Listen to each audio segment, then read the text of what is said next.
Grinding in a video game is commonly considered a negative thing. You grind away at a job. A grind is pretty well known to be something that's boring or otherwise tedious, right? And games should be fun and not a chore, right? If it's not fun, why bother? It's different in certain games, though. In video games, you can feel the direct results of your labor. Stuck at a boss in an RPG? Grind up a few levels and you might come back and win without even breaking a sweat. It may not seem like it at first, but a lot of popular multiplayer shooters are very much like RPGs. You gain XP and level up to unlock new stuff. It's an RPG on a very basic level. Battlefield 5 has a progression system not unlike other multiplayer shooters on the market. You unlock more guns the more you play. However, Battlefield 5 has a separate progression system tied to temporary challenges that unlock guns exclusive to that Tides of War event, consisting of themed challenges, which are often pretty useful. These challenges are usually centered around a theme or idea. For example, the Squad Conquest mode was recently added to Battlefield 5, so the event's challenges mainly revolve around playing that game mode, reinforcing objectives, and reviving squad mates. There's a set number of points to be earned, a set number of matches that need to be played, and a set number of squad mates that need to be revived. It's grind time. So, time to break out the podcasts, the music, the TV shows, whatever it is that you use to make grinding a little easier to bear. It shouldn't take too long.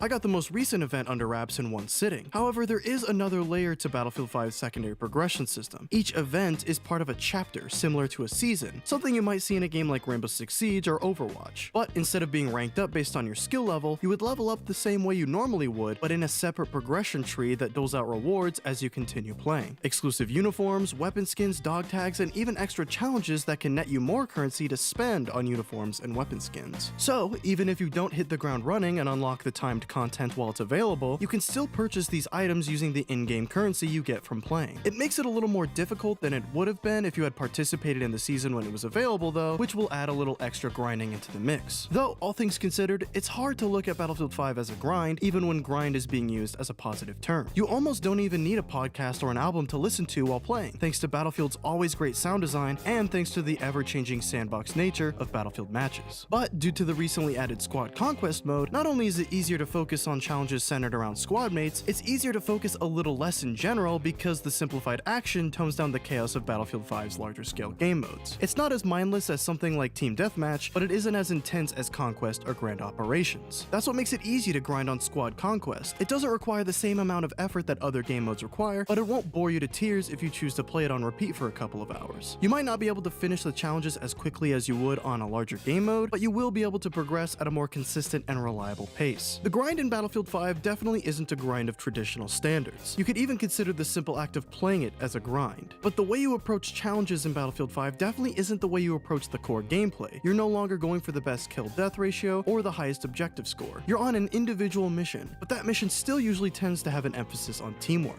At the end of the day, a grind is a grind, but you wouldn't be doing it if there wasn't a reason. That reason? You want to succeed in a game you enjoy. Work isn't work if it's something you like doing. And if you aren't having fun, well... If it's not fun, why bother?